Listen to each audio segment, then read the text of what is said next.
Rahayu, rahayu, rahayu. Assalamualaikum warahmatullahi wabarakatuh.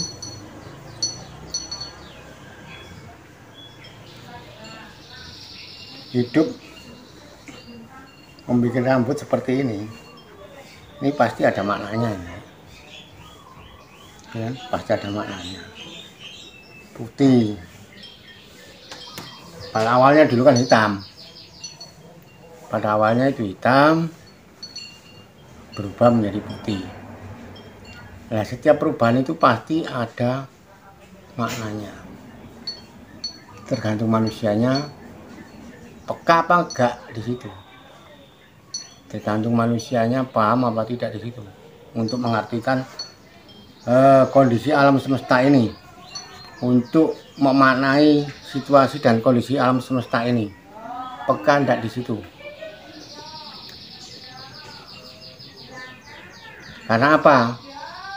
Sebagai manusia yang katanya sudah mengaku ini linue, sudah mengaku sakti, sudah mengaku beriman, sudah mengaku beragama, sudah mengaku bertakwa, dan lain sebagainya. Tapi pada kenyataannya masih belum menemukan kebenaran yang hakiki. Kebenaran yang hakiki. Kebenaran yang hakiki itu ya bagaimana? Kebenaran yang hakiki itu adalah yaitu tadi, yang bisa memaknai dan bisa merespon, tanggap terhadap situasi dan kondisi alam semesta. Jadi intinya itu dibalik semua peristiwa, dibalik semua kejadian alam semesta ini pasti ada hikmahnya. Itu sudah pasti. Itu sudah pasti. Makanya ini kalau dibilang tanda-tanda atau makna-makna ya bisa aja lah. Kalau orang rambutnya sudah beruban putih seperti saya ini dibilang sudah tua, ya memang. Tapi karena manakala itu ada yang usianya itu lebih muda dari saya tapi rambutnya juga putih. Ini kan semua sudah menjadi takdir kehendak hidup itu sendiri. Tinggal manusianya bisa nggak memaknai apa yang terjadi. Oleh karena manusia pada sekujur ini adalah ringkasan alam semesta. Jadi artinya kalau alam semesta jagat raya itu Tuhan itu sendiri, maka manusia ini adalah ringkasannya, tetesannya. Karena mau tidak mau bahan-bahan daripada tubuh manusia ini juga berasal dari sari-sari alam semesta. Nah, semua sudah paham tentang hal itu. Kalau seperti saat ini cuaca panas, ya kan, banyak orang sakit, itu semua sudah menjadi apa, kodratnya, sudah menjadi takdirnya, ya memang sudah musimnya kan itu. Jadi kalau ada istilah rambut putih gini, karena ada orang itu misalnya disemir, ditutup dengan hitam. Artinya apa? Kebaikan dan kebenaran yang kita lakukan itu hanya untuk pribadi. Itu untuk pribadi. Misalnya sedulur-sedulur berbuat baik, berbuat apa saja yang dianggap itu sedulur sudah merasa baik dan benar, itu kan buat sedulur semuanya, bukan untuk saya, ya kan? Bukan untuk saya dan bukan untuk Tuhan. Itu untuk sedulur-sedulur secara pribadi. Nah, di situ sedulur harus bisa mencerna, harus bisa merasakan yang sebenarnya. Sudahkah saya berbuat benar, sudah mencapai kebenaran yang hakiki? Sudah mencapai kebenaran yang sejati? Kebaikan yang saya lakukan ini sudahkah saya sudah merasakan kebaikan yang hakiki atau kebaikan yang sejati? Kalau masih ada di dalam ini residu atau bahan-bahan misalnya penyesalan atau apa, berarti kan belum mencapai yang hakiki, belum mencapai kebenaran atau kebaikan yang sejati. Jadi masih ada ganjalan. Di situ masih ada proses lagi. Apa itu salah? Nggak ada yang salah, sudah. Nggak ada yang salah. Karena itu sudah menjadi kodratnya, sudah menjadi kehendak. Itu sudah menjadi kehendak saudara sendiri, sedulur sendiri. Gitu. Makanya kalau saya secara pribadi, rambut saya putih seperti ini, saya nggak mau kebaikan saya itu dinilai orang lain, kebenaran saya itu dinilai orang lain, itu saya nggak mau. Artinya apa? Apa yang saya lakukan baik buruk itu untuk saya pribadi, bukan untuk orang lain. Toh seandainya ada yang memuja saya dengan kebaikan saya, ya kan, ada yang memuji saya dengan kebenaran saya, itu kan orang. Nanti akhirnya menjadi kita ini, kalau dalam bahasa Jawa, kedendasi, besar kepala. Artinya nanti lama-kelamaan menjadi sok pinter, sok penolong, sok pembaik, sok menjadi sosok. Nah, kalau sudah menjadi sosok, ya itu tadi, itu rasa kemanusiaan yang nggak ada. Ya, saya kan tidak membicarakan siapa-siapa sih, Lur. Ya, saya ini menginspirasi diri saya sendiri. Jadi apa yang saya lakukan, apa yang saya bicarakan, itu berdasarkan kenyataan yang ada. Itulah kebenaran. Saya tidak mau berbicara berdasarkan teori sebelum praktek, berdasarkan cerita orang lain, berdasarkan katanya dan katanya. Itu sama halnya menyesatkan. Tetapi kalau sudah membuktikan sendiri, kalau sudah praktek, itulah yang sebenarnya. Karena hidup itu yaitu tadi, hidup ini selalu memberi rasa, selalu memberitahu bagaimana manusia ini bisa peka dengan gerakan hidup. Jadi enggak semaunya sendiri, tidak asal nuduh. Misalnya asal nuduh orang itu begini, kan asal nuduh, tetapi belum tahu yang sebenarnya. Itu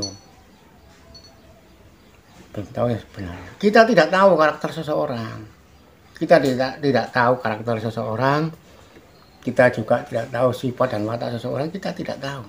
Karena apa? Pribadi sendiri belum diketahui.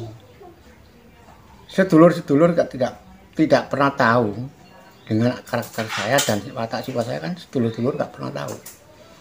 Karena saya juga tidak tahu karakter sifat watak sedulur-sedulur, saya juga tidak tahu.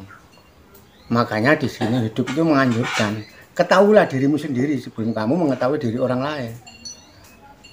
Dari setiap menyendiri atau bagi pelaku-pelaku lain misalnya yang beriman, beribadah, ya kan, habis apa ya istilahnya, kalau di basic Islam habis sholat, zikir, itu harus introspeksi.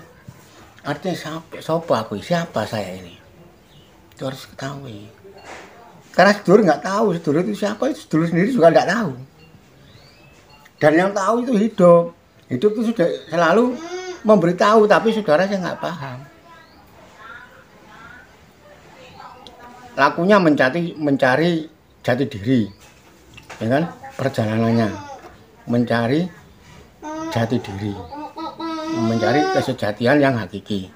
Ini proses lakunya. Sudah ketemu atau belum?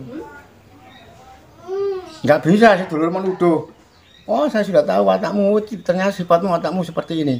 Itu cuma kamuflase, itu bohong. Apalagi diceritain orang lain, itu munafik namanya. Hidup nggak seperti itu namanya menuduh. Itu namanya menuduh, memfitnah. Jangan suka memfitnah, itu berdosa katanya. Seperti itu. Enak aja lah.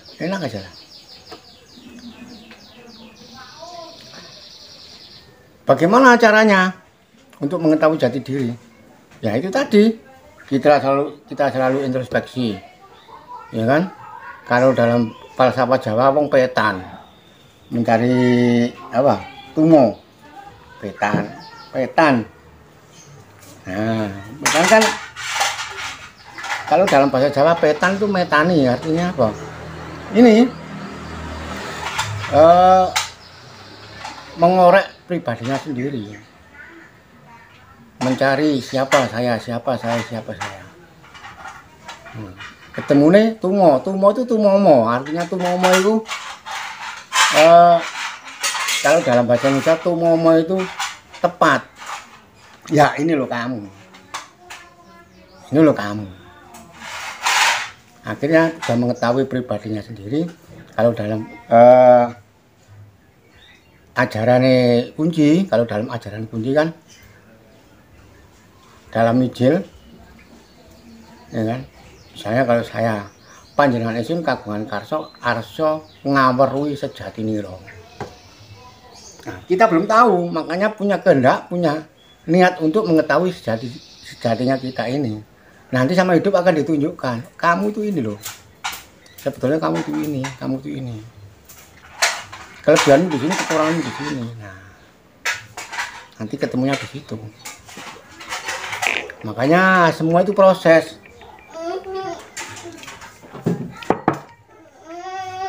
Proses laku, proses perjalanan.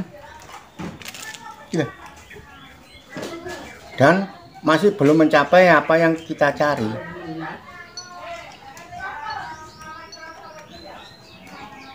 Masih belum ketemu apa yang kita cari. Dan jangan memutus perjalanan, lanjutkan, karena hidup itu langgeng, hidup itu selamanya, jangan dibatasi. Gitu. Artinya apa? Ketika kita terjun, sedulur-sedulur itu terjun, ya kan, membersihkan kotoran di got misalnya, sampah yang di got depan rumah itu, apa ya, got ya, kita membersihkan, ya bersihkan terus. Lah manakala ketemu yang tidak kita suka, misalnya bangkai ayam atau bangkai apa, bersihkan terus.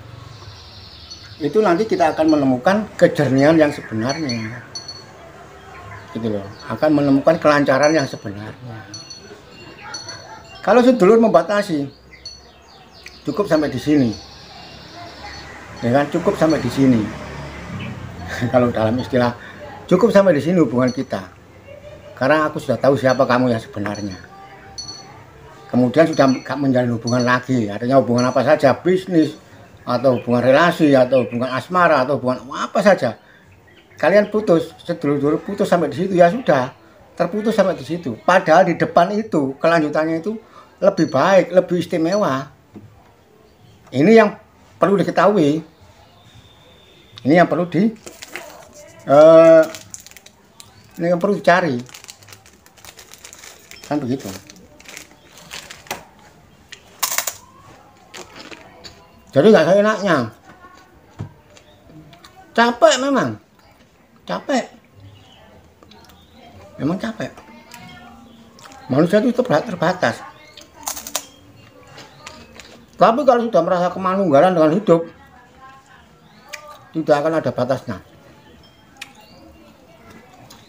Apakah saya bicara ini teori? Bukan teori lagi. Saya ini orangnya los. Terserah kamu maunya apa. Saya ngikut. Jadi saya mengikuti pergerakan hidup. Artinya seperti itu. Apakah saya sudah mencobanya? Saya nggak pernah coba-coba. Hidup nggak bisa buat coba-coba. Karena hidup itu sungguh-sungguh dan kenyataan. Iya, tidak. Itu hidup. Kalau kita sudah manunggal bersama-sama hidup, semuanya akan terlaksana dan sampai pada tujuan yang kita harapkan. Itu pasti. Gitu loh. Sedulur punya hubungan, misalnya asmara atau bisnis. Tapi sedulur merasa relasi bisnis itu kayaknya menipu sedulur, ya kan? Pembagian hasil yang tidak merata sama sedulur. Ini kan kayaknya aja. Memang iya, kenyataannya seperti itu, memang iya. Sedulur merasa tertipu di situ. Akhirnya sedulur memutuskan sudah cukup sampai di sini hubungan bisnis kita, hubungan asmara kita. Dulu kan memutuskan. Padahal ketika itu putus di depan, itu buat saudara adalah bukan Mas lagi, mutiara. Seperti itu prosesnya alam. Seperti itu lakunya hidup. Hidup itu tidak mau manusia ini sengsara. Hidup itu tidak mau manusia ini sakit hati. Hidup ini tidak mau manusia ini kecewa. Hidup itu maunya manusia di dunia ini bersenang-senang. Bersenang-senang, bergembira. Apapun yang terjadi. Gitu loh. Kalau masih ada sakit hati, kalau masih ada dendam, ya artinya kita sendiri yang harus kita bisa memberesi hal itu. Itu memberitahu kok, kamu masih ada dendam. Enggak ada dendam. Masih ada, enggak ada. Sudah dimunculkan dendammu. Kamu masih ada sakit hati? Enggak, saya ikhlas lahir batin. Saya enggak ada rasa gini. Betul dimunculkan ini loh. Ditunjukkan seperti itu. Tapi ini proses ya. Maaf ya. Iya enggak? Maaf ya. Saya enggak berniat untuk menceritakan siapapun. Ini proses laku saya pribadi, saya ceritakan. Kalaupun ada yang merasa kena atau tersentil, itu hak pribadi Anda. Terserah Anda, berarti Anda harus refleksi. Apakah saya nggak pernah salah? Saya ini selalu bersalah terhadap siapapun. Saya nggak merasa benar. Gitu. Yang benar itu hanya hidup. Dan saya selalu mengikuti hidup. Perjalanan hidup saya mengikuti terus. Dan kesalahan-kesalahan itu hanya pada manusia. Tapi paling tidak saya tahu letak kesalahan saya, letak kebenaran saya itu saya tahu. Paling dari situ. Dan itu untuk pribadi saya pribadi, bukan untuk orang lain. Gitu loh. Saya tahu kesalahan saya bukan untuk orang lain, tapi untuk saya pribadi. Saya tahu kebenaran saya bukan untuk orang lain, tapi untuk saya pribadi. Gitu. Oke. Tetap kita bersyukur, ya kan? Pada Tuhan, ya itu tadi loh. Proses. Saya akhiri sekian dulu apa yang bisa saya obrolkan dan saya sampaikan. Ada kurang lebihnya, saya mohon maaf, ya nggak? Tak lupa kita sebagai manusia, tempat yang salah dan dosa. Mohon maaf ya bagi sedulur-sedulur semuanya. Mudah-mudahan sedulur-sedulur semuanya tetap sehat walafiat. Ya, terima kasih. Rahayu, rahayu, rahayu. Assalamualaikum warahmatullahi wabarakatuh.